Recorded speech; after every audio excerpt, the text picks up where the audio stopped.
Hi, and welcome back to this Thursday edition of Focal Point on AFR Talk, 888-589-8840.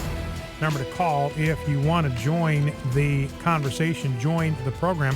By the way, I've got to get this in. I don't know if I'll get to it later, so I want to get it in now. Mark Morano at Climate Depot made this observation this morning, and it hadn't struck me.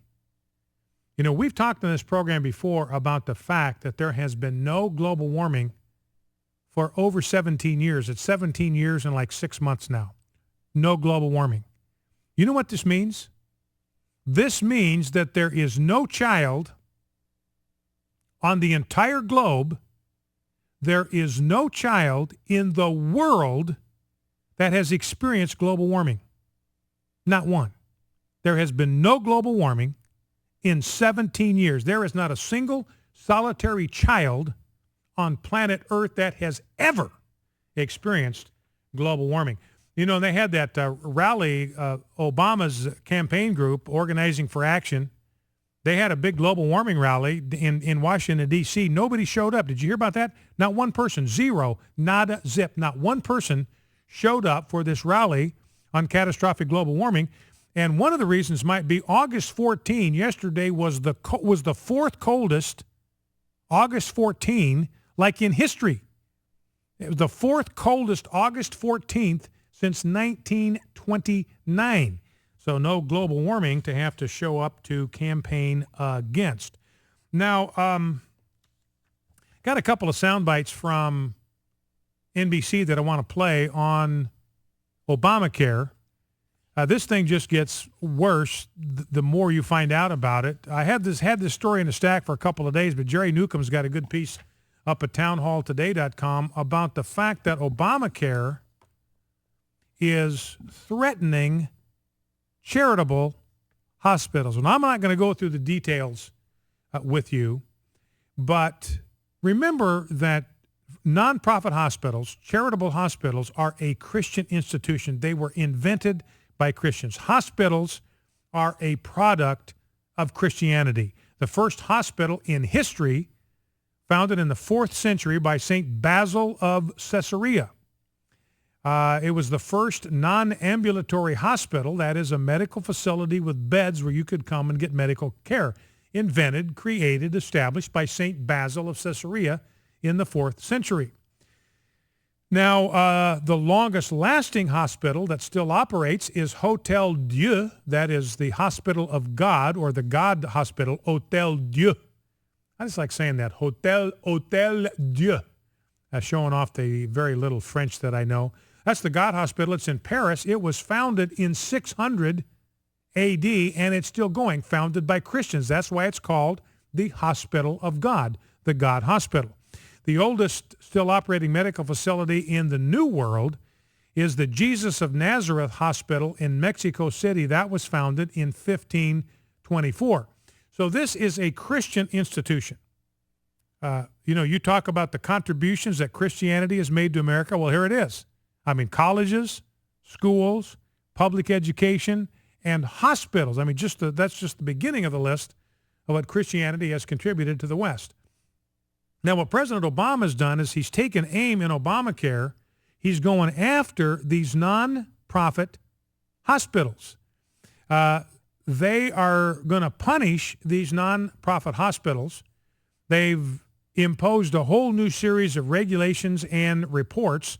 According to Daily Caller, a piece in the Daily Caller by Patrick Hawley, charitable hospitals that treat uninsured Americans will be subjected to new levels of scrutiny of their nonprofit status and could face sizable fines under Obamacare. The fines could be as stiff as $50,000 if they fail to meet bureaucrats' standards. There will be new financial penalties for tax-exempt charitable hospitals, which devote a minimum amount of their expenses to treating uninsured poor people. About 60% of the hospitals in America are uninsured. Now, I don't want to get into the weeds about the details here, but what the clear intent of Obamacare here is to turn these nonprofit hospitals into for-profit hospitals by taking away their tax-exempt status. setting up a new set of bureaucratic standards that they have got to meet to maintain their tax-exempt nonprofit hospital status, to get them to fail and have them therefore classified as for-profit hospitals. Now, why do they want to do that? Because now they can tax them. It's a source of tax revenues. You got these nonprofit hospitals, 60% in America, nonprofit hospitals, doing this as an expression of Christian compassion and charity.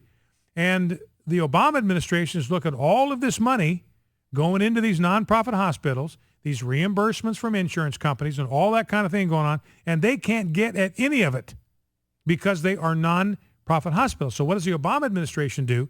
They come up with this arbitrary set of standards that they do not think these nonprofit hospitals can meet to maintain their nonprofit status. Then what happens? Their tax-exempt status gets taken away from them. They no longer have tax-exempt status.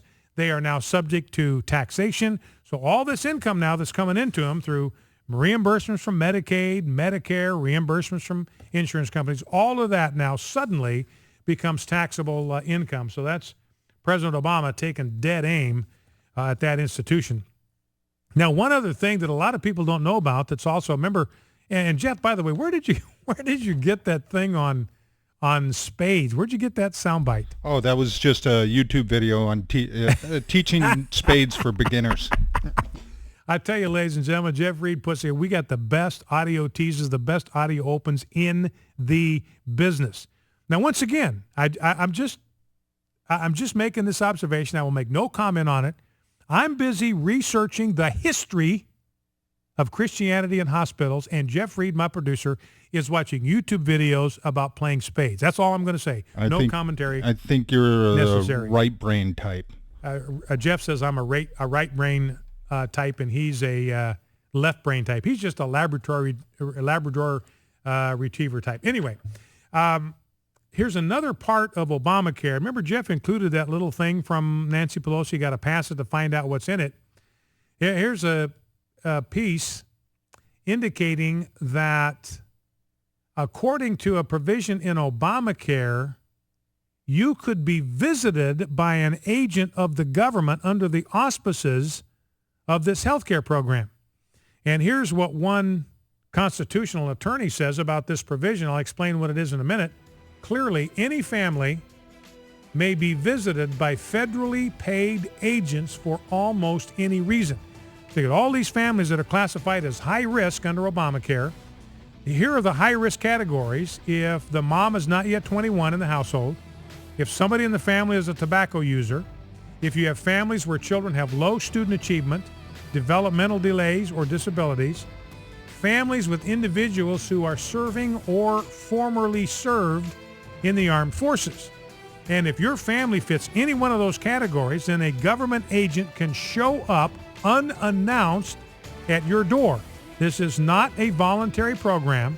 They want to find out if your family needs a government intervention in school readiness, social emotional development, or whatever the case happens to be. I'll explain more when we get back. AFR Talk.